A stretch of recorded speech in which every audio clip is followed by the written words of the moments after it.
ಗುರುಭ್ಯೋ ನಮಃ.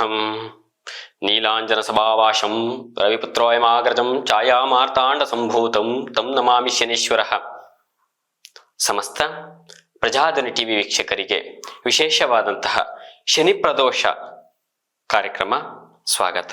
ಪ್ರಥಮವಾಗಿ ಶನಿವಾಸರದಲ್ಲಿ ಶ್ರೀ ಕ್ರೋಧಿನಾಮ ಸಂವತ್ಸರೆ ದಕ್ಷಿಣಾಯನೆ ಹಿಮವಂತ ಋತು ಪೌಷಮಾಶೆ ಶುಕ್ಲ ಪಕ್ಷೆ ಗತಶಾಲಿ 1946ನೇ ಗತಕಲಿ 5125ನೇ ದಿನಾನಿ ಶನಿವಾಸರದಲ್ಲಿ ಇವತ್ತಿನ ವಿಶೇಷ ಕಾರ್ಯಕ್ರಮದಲ್ಲಿ ದ್ವಾದಶಿ ತಿಥಿ, ಶನಿವಾಸರದಲ್ಲಿ ದ್ವಾದಶಿ ತಿಥಿ ಉಪರಿ ಅಂತ ಹೇಳುವಂಥದ್ದು. ಜೊತೆಗೆ ರೋಹಿಣಿ ನಕ್ಷತ್ರ, ಶನಿ ಪ್ರದೋಷದ ದಿವಸ ಶನಿ ವಿಶೇಷವಾಗಿ ಬಂದಿರುವಂಥದ್ದು. ಕೆಲವೊಂದು ಗ್ರಹಗಳು ಕೆಲವೊಂದಷ್ಟು ಚಲಾವಣೆಗಳಿಂದ ಕೆಲವೊಬ್ಬರಿಗೆ ಅಭಿವೃದ್ಧಿ, ಕೆಲವೊಬ್ಬರಿಗೆ ಕುಂಠಿತ, ಕೆಲವೊಬ್ಬರಿಗೆ ತುಂಬಾ ಕಷ್ಟ ಪರಿಸ್ಥಿತಿಗಳನ್ನು ಕೊಡುವಂಥದ್ದು. ಯಾಕೆಂದ್ರೆ ಇದು ಮುಕ್ಕೋಟಿ ದ್ವಾದಶಿ ಅಂತಾನೂ ಹೇಳ್ತೀವಿ ನಾವು. ನಿನ್ನೆ ಏಕಾದಶಿ, ಇವತ್ತು ದ್ವಾದಶಿ. ನಿನ್ನೆ ವೈಕುಂಠ ಏಕಾದಶಿ, ಶುಕ್ರವಾಸರದಲ್ಲಿ ಇವತ್ತು ಮುಕ್ಕೋಟಿ ದ್ವಾದಶಿ ಅಂತಾನೂ ಹೇಳುವಂಥದ್ದು. ವಿಶೇಷವಾಗಿ ನಾವು ಹೇಳೋದಾದ್ರೆ ಇವತ್ತಿನ ದಿವಸದಲ್ಲಿ 12 ರಾಶಿ, 27 ನಕ್ಷತ್ರ, 108 ಪಾದ. ಇದರಲ್ಲಿ ಕೆಲವೊಂದಷ್ಟು ರಾಶಿಗಳಿಗೆ ಏನು ಒಂದಷ್ಟು ಫಲಗಳನ್ನ ಕೊಡ್ತಾರೆ. ಶನಿ ಕರ್ಮಫಲದಾಯಕ ಅಂತ ಹೇಳ್ತೀವಿ. ಕರ್ಮಣ್ಯವಾಧಿಕಾರಸ್ತು ಮಾಫಲೇಶು ದಾಚನಃ ಅಂತ. ಕರ್ತವ್ಯಗಳಲ್ಲಿ ಯಾವುದಾದ್ರೂ ಲೋಪಗಳಿದ್ರೆ ನಿಮ್ಮ ಕೈಯಲ್ಲೇ ಅದನ್ನ ಒಂದು ತಪ್ಪುಗಳನ್ನ ಮಾಡಿ, ನಿಮ್ಮ ಕೈಯಲ್ಲೇ ಕೆಲವೊಂದಷ್ಟು ತಿದ್ದಿಗಳನ್ನ ಮಾಡಿ ನಿಮಗೆ ಒಂದು ಅಭಿವೃದ್ಧಿನ ಕೊಡುವಂಥದ್ದು.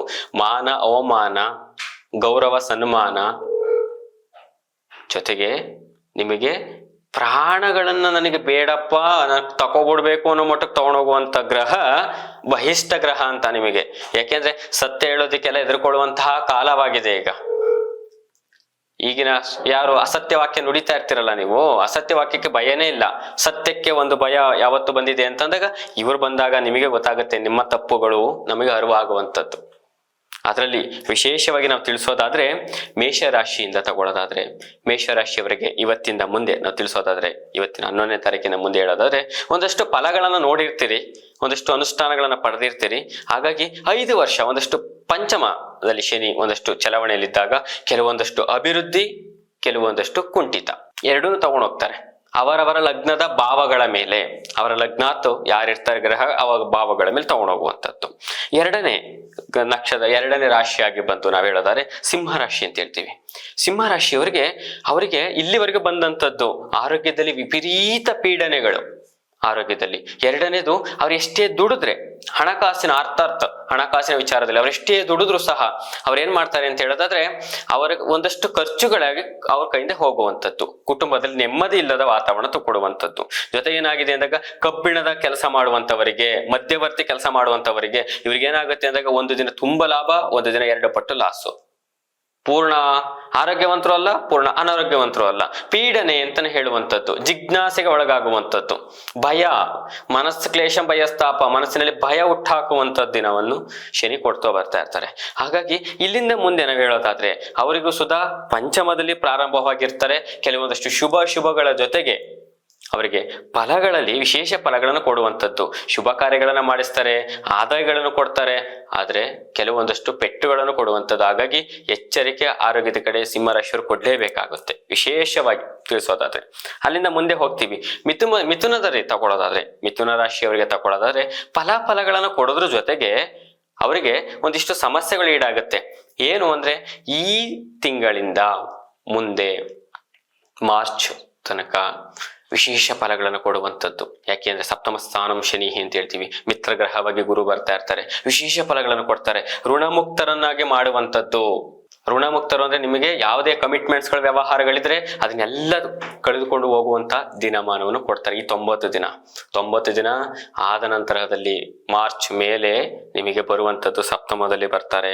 ಆವಾಗ ನಿಮಗೆ ತುಂಬಾ ಫಲಗಳ ಜೊತೆಗೆ ತುಂಬಾ ಪೀಡನೆಗಳು ಶುರುವಾಗುತ್ತೆ. ಇಲ್ಲಿವರೆಗೆ ಬಂದಂತಹ ಒಂದಿಷ್ಟು ಅವಮಾನ ಅಪಮಾನಗಳು ಒಂದಿಷ್ಟು ನಿಮಗೆ ಅದರಲ್ಲೂ ಕಳ್ಕೊಳ್ಳುವಂಥದ್ದು, ಗೌರವ ಸ್ಥಾನಮಾನಗಳನ್ನು ಕಳ್ಕೊಳ್ಳುವಂಥದ್ದು. ಜೊತೆಗೆ ಅಲ್ಲಿಂದ ಮುಂದಿನ ರಾಶಿ ತಗೊಳ್ಳೋದಾದ್ರೆ ವೃಶ್ಚಿಕದವ್ರಿಗೂ ಸುಧಾ ಗರ್ಭಾಷ್ಟಕ ಅಂತ ಹೇಳ್ತೀವಿ. ಅಂದ್ರೆ ಅವರಿಗೆ ಮಧ್ಯಮ ಸ್ಥಾನದಲ್ಲಿರುವಂಥದ್ದು.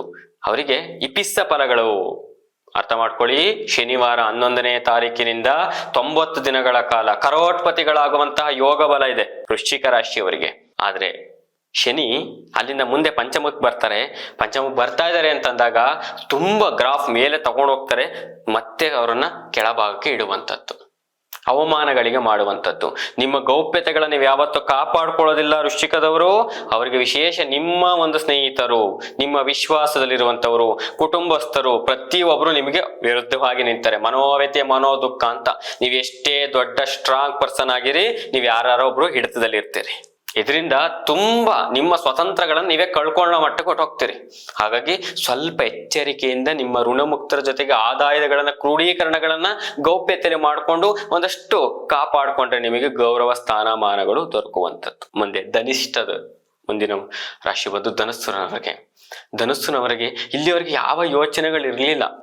ಕೆಲವೊಂದು ವಿದ್ಯಾಭ್ಯಾಸಗಳಾಗಿರ್ಬೋದು, ಅಥವಾ ನೀವು ಯಾವುದೇ ಒಂದು ಪದವೀಧರರಾಗಿರ್ಬೋದು, ಅಥವಾ ನೀವು ಯಾವುದೇ ಉದ್ಯೋಗಸ್ಥರಾಗಿರ್ಬೋದು, ಅಥವಾ ಉದ್ಯೋಗದಲ್ಲಿ ಇರುವಂತವರಾಗಿರ್ಬೋದು, ಅಥವಾ ನೀವು ಯಾವುದೇ ಒಂದಷ್ಟು ಫೈನಾನ್ಸ್ ಲೇವಾದೇವಿ ವ್ಯವಹಾರ ಮಾಡುವಂತವರಾಗಿರ್ಬೋದು, ಅಥವಾ ನೀವು ಯಾವುದೇ ಒಂದು ಹುದ್ದೆಯಲ್ಲಿದ್ರೆ ನಿಮಗೆ ಏನಾಗತ್ತೆ ಅಂತಂದಾಗ ನಿಮಗೆ ಈ ಹುದ್ದೆಯಿಂದ ಅಸಮಾಧಾನಗಳು ಉಂಟಾಗುವಂಥದ್ದು, ತುಂಬಾ ಅಸಮಾಧಾನ ಉಂಟಾಗುವಂಥದ್ದಾಗ್ಬಿಡುತ್ತೆ. ದಯವಿಟ್ಟು ಅರ್ಥ ಮಾಡ್ಕೊಳ್ಳಿ, ನಿಮ್ಮ ಲಿಮಿಟ್ ಅನ್ನು ಬಿಟ್ಟು ಹೋಗ್ಬೇಡಿ. ನೀವು ಯಾವುದೇ ಹುದ್ದೆಯಲ್ಲಿರಿ, ನಿಮ್ಮ ಲಿಮಿಟ್ ಅನ್ನು ನೀವು ಕ್ರಾಸ್ ಮಾಡಬೇಡಿ. ವಿಶೇಷವಾಗಿ ಹೇಳ್ತಾ ಇದ್ದೀನಿ ನಾನು, ನಿಮ್ಮ ಲಿಮಿಟ್ ನೀವೇನ ಕ್ರಾಸ್ ಮಾಡಿದ್ರಿ ನಿಮಗೆ ಸಮಸ್ಯೆಗಳು ಕಟ್ಟಿಟ್ಟ ಬುತ್ತಿ. ಎಲ್ಲಿವರೆಗೆ? ಮಾರ್ಚ್ ತನಕ. ಮಾರ್ಚ್ ಮೇಲೆ ನಿಮಗೆ ಒಂದಷ್ಟು ಸಮಸ್ಯೆಗಳು ಬರುತ್ತೆ, ಫೇಸ್ ಮಾಡ್ತೀರಿ. ಈಗ ಆದಾಯಗಳು ಚೆನ್ನಾಗಿರುತ್ತೆ. ಈಗ ತುಂಬಾ ಲಿಮಿಟ್ ನೀವು ಕ್ರಾಸ್ ಮಾಡಿದ್ರಿ, ಒಂದೇ ಸಲ ಸಿಗಾಕೋಗ್ಬಿಡ್ತೀರ. ಅಲ್ಲಿಂದ ಮುಂದೆ ಕೊನೆ ಒಂದು ರಾಶಿಗಳಲ್ಲಿ ಹೇಳ್ತಾರೆ ಮೀನ ರಾಶಿಯವರಿಗೆ ಕ್ರೋಢೀಕರಣದ ದಿವಸ ಅಂತ ಹೇಳುವಂಥದ್ದು. ಈ 90 ದಿನಗಳೇ, ಈ 11ನೇ ತಾರೀಕಿನ ಮಾರ್ಚ್ ತನಕ ವಿಶೇಷ ಫಲಗಳನ್ನು ಕೊಡುವಂಥದ್ದು. ಅದ್ರ ಜೊತೆಗೆ ನಿಮಗೆ ಇರುವಂಥದ್ದು ಪಂಚಮದಲ್ಲಿ.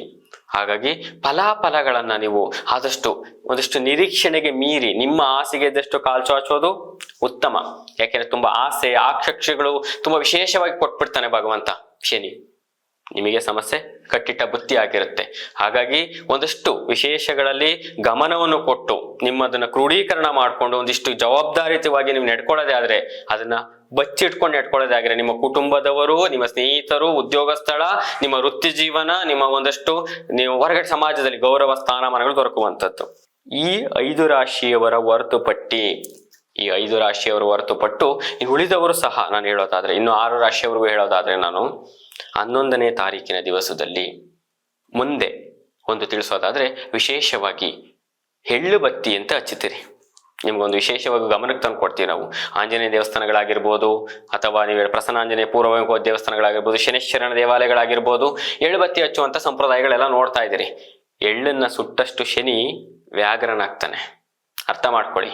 ಎಲ್ಲ ಸಾಂಪ್ರದಾಯಿಕವಾಗಿ ಹೋಗುವಂಥದ್ದು ನಿಮ್ಮ ತಲೆಗೆ ಈಗ 3 ಬಾರಿ ಅನ್ಕೊಂಡು ಅಲ್ಲಿಗೆ ಹಚ್ಚಿ ಬರುವಂಥದ್ದು ಒಂದು ಅಭ್ಯಾಸಗಳನ್ನ ಮಾಡ್ಕೊತಾ ಇದ್ದೀರಿ. ದಯವಿಟ್ಟು ಅದನ್ನು ಮಾಡಬೇಡಿ.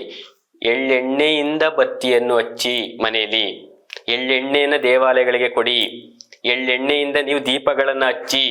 ನಚಿಕೇತ ಅಗ್ನಿ ಎಳ್ಳೆಣ್ಣೆಯಲ್ಲಿ ಉರಿದಷ್ಟು ನಿಮಗೆ ಶನಿ ಶಾಂತ ಸ್ವಭಾವಕ್ಕೆ ಬರ್ತಾನೆ. ಎಳ್ಳನ್ನ ಸುಟ್ಟಷ್ಟು ವ್ಯಾಘ್ರನಾಗ್ತಾನೆ ಶನಿ. ಅರ್ಥ ಮಾಡ್ಕೊಳ್ಳಿ. ಹಾಗಾಗಿ ವಿಶೇಷವಾಗಿ ನಾನು ನಿಮ್ಗೆ ತಿಳಿಸುವಂಥದ್ದು, ಎಳ್ಳೆಣ್ಣೆಯಲ್ಲಿ ದೀಪವನ್ನು ಮನೆಯಲ್ಲಿ ಹಚ್ಚೋದಕ್ಕೆ ಪ್ರಾರಂಭ ಮಾಡಿ. ಯಾವುದೇ ದೇವಾಲಯಗಳಿಗೆ ಹೋಗಿ ಎಳ್ಳೆಣ್ಣೆಯಿಂದ ತುಪ್ಪದ ಬತ್ತಿ ಹಚ್ಚಿ, ನಿಮ್ಮ ಅನುಕೂಲ ಹಚ್ಚಿ. ಕೊಬ್ಬರಿ ಒಳಗಡೆಗೆ ತುಪ್ಪದ ಬತ್ತಿಯನ್ನು ಇಟ್ಟು ಅದಕ್ಕೆ ಎಳ್ಳೆಣ್ಣೆಯನ್ನು ಹಾಕಿ ದೀಪವನ್ನು ಹಚ್ಚಿ. ಇಲ್ಲ ದೇವಾಲಯಗಳಿಗೆ ಎಳ್ಳೆಣ್ಣೆಯನ್ನು ಕೊಡಿ. ಶನಿಶ್ಚರ ದೇವಾಲಯಗಳು ಕೊಡಿ, ಪ್ರಸನ್ನ ಆಂಜನೇಯ ಮುಖ್ಯ ಪ್ರಾಣರ ದೇವಾಲಯಗಳಿಗೆ ಕೊಡಿ, ಶಿವನ ದೇವಾಲಯಗಳಿಗೂ ಕೊಡಿ. ಏನಿಲ್ಲ, ಎಳ್ಳೆಣ್ಣೆಯನ್ನು ವಿಗ್ರಹಗಳಿಗೆ ಲೇಪನೆ ಮಾಡ್ತಾರೆ, ದೀಪವನ್ನು ಹಚ್ಚುತ್ತಾರೆ. ಹಾಗಾಗಿ ನೀವು ಎಳ್ಳು ಬತ್ತಿಯನ್ನು ಹಚ್ಚೋದಿಕ್ಕೆ ಹೋಗ್ಬೇಡಿ ಈ 6 ರಾಶಿಯವರು. ವಿಶೇಷವಾಗಿ ಹೇಳೋದಾದ್ರೆ, ಜೊತೆಗೆ ನಿಮ್ಗೆ ತಿಳಿಸೋದಾದ್ರೆ, ನಿಮಗೆ ಎಳ್ಳನ್ನ ಪುಡಿ ಮಾಡಿ ಒಂದಷ್ಟು ದಾನವನ್ನು ಮಾಡಿ. ಅಂದ್ರೆ ಎಳ್ಳನ್ನ ಬೆಲ್ಲವನ್ನು ಕುಟ್ಟು ಒಂದಷ್ಟು ದಾನವನ್ನು ಕೊಡಿ. ಒಂದಷ್ಟು ಜನಗಳಿಗೆ ದಾನವನ್ನು ಮಾಡೋದ್ರಿಂದ, ಒಂದಿಷ್ಟು ಫಲ ಮಕ್ಕಳಿಗೆ ಕೊಡೋದ್ರಿಂದ ಫಲಗಳು ನಿಮಗೆ ಒಂದಷ್ಟು ಲಭಿಸುತ್ತೆ. ವಿಶೇಷವಾಗಿ ನಾನು ತಿಳಿಸೋದಾದ್ರೆ, ಪ್ರಸನ್ನ ಆಂಜನೇಯ ದೇವಸ್ಥಾನ ಪೂರ್ವಾಭಿಮುಖವಾಗಿ ಆಂಜನೇಯನ ಮುಖ್ಯ ಪ್ರಾಣರ ದೇವಾಲಯ ಎಲ್ಲಿರುತ್ತೋ ಅಲ್ಲಿಗೆ ವಿಳ್ಳೆದೆಲೆ ಅಡಿಕೆಯಿಂದ ನಿಮಗೆ ವಿಶೇಷವಾಗಿ ನಿಮ್ಮ ಒಂದು ಸಂಕಲ್ಪವನ್ನು ಮಾಡೋದ್ರಿಂದ ನಿಮ್ಗೆ ಇಪಿಸ್ಸ ಫಲಗಳನ್ನು ಈ ಶನಿ ಮುಕ್ತನಾಗಿ ಮಾಡುವಂಥದ್ದು ಇರುವಂತದ್ದು ಒಂದು ಶಕ್ತಿ ಯಾರಿಗಿದೆ ಅಂದ್ರೆ ಮುಖ್ಯ ಪ್ರಾಣರಿಗೆ. ಅರ್ಥ ಮಾಡ್ಕೊಳ್ಳಿ. ಆಂಜನೇಯನ ದೇವಾಲಯಗಳಿಗೆ ದರ್ಶನವನ್ನು ನೀಡಿ. ಶನಿವಾರ ಮಂಗಳವಾರದಲ್ಲಿ ನಿಮಗೆ ಒಂದಷ್ಟು ಸಂಕಲ್ಪಗಳನ್ನು ಮಾಡಿಸಿ ಒಂದು ಅರ್ಚನೆಯನ್ನು ಮಾಡಿಸ್ಕೊಂಡು ಬನ್ನಿ. ದರ್ಶನಂ ಪಾಪನಾಶನಂ ಸ್ಪರ್ಶನಂ ಪುಣ್ಯಾನಾಮ್ ಅಂತ ಪ್ರಸನ್ನ ಆಂಜನೇಯ ಅಂದ್ರೆ ಮುಖ್ಯ ಪ್ರಾಣರ ದೇವಾಲಯಗಳು ಎಲ್ಲಿರುತ್ತೋ ವಿಶೇಷವಾಗಿ ಅಲ್ಲಿಗೆ ಹೋಗಿ ನೀವೊಂದು ಸಂಕಲ್ಪನ ಮಾಡೋದ್ರಿಂದ ಈ ಸಮಸ್ಯೆಗಳಿಂದ ಹೊರಗಡೆ ಬರ್ಬೋದು. ಇನ್ನು ಮುಂದೆ ಒಂದು ವಿಶೇಷವಾಗಿ ತಿಳಿಸ್ಬೇಕು ಅಂತಂದ್ರೆ, ಅವತ್ತಿನ ದಿವಸ ಯಾವತ್ತು ಶನಿವಾರ ಪ್ರದೋಷ ದಿವಸದಲ್ಲಿ ನಿಮ್ಮ ಕೈಲಿ ಸಾಧ್ಯವಾದ್ರೆ ಹೋಮ ಕಾರ್ಯಗಳು, ಶನಿ ಪ್ರದೋಷ ದಿವಸ ವಿಶೇಷ ಹೋಮ ಕಾರ್ಯಗಳು ನಡೀತಾ ಇರುತ್ತೆ. ಆ ಹೋಮ ಕಾರ್ಯಗಳಲ್ಲಿ ಪಾಲ್ಗೊಳ್ಳಿ. ನಿಮ್ಮದಾದ ಒಂದು ಸೇವೆಯಲ್ಲಿ ನಿಮಗೆ ಇರುವಂತಹ ಒಂದಷ್ಟು ಕರ್ಮವನ್ನು ಒಂದು ಕಳ್ಕೊಳ್ಳೋದಕ್ಕೆ ಒಂದು ಸದಾವಕಾಶ ಅಂತಾನೆ ಹೇಳುವಂಥದ್ದು. ಇಲ್ಲವಾದಲ್ಲಿ ನೀವೇ ಮಾಡಿಸಿ. ಸಾಮೂಹಿಕ ಆಗತ್ತೆ ಸಾಮೂಹಿಕ ಮಾಡಿಸಿ, ಸಾಮೂಹಿಕ ಆಗ್ಲಿಲ್ಲ ಅಂತಂದ್ರೆ ನಿಮ್ ಸಪ್ರೇಟ್ ಆಗಿ ನಿಮ್ಮ ಕುಟುಂಬದಲ್ಲೇ ಮಾಡಿ ದೇವಾಲಯಗಳಲ್ಲಿ ಮಾಡಿಸಿ ಒಂದು ಫಲಗಳನ್ನು ಸ್ವೀಕಾರ ಮಾಡಿ. ಆದರೆ ಈ 6 ರಾಶಿಯವರು ಕಬ್ಬಿಣದಿಂದ ಒಂದು ಸ್ವಲ್ಪ ದೂರ ಇರಬೇಕು. ವಾಹನಗಳಲ್ಲಿ ತುಂಬಾ ಎಚ್ಚರಿಕೆಯಿಂದ ಚಲಾವಣೆ ಮಾಡಬೇಕು, ಅರ್ಥ ಮಾಡ್ಕೊಳ್ಳಿ. ಹಾಗಾಗಿ ಶನಿ ಅನುಷ್ಠಾನ ಅತ್ಯಗತ್ಯವಾಗಿರುತ್ತೆ. ಎಲ್ಲರಿಗೂ ಒಳಿತಾಗ್ಲಿ. ಶ್ರೀ ಗುರುಭ್ಯೋ ನಮಃ. ಹರಿ ಓಂ.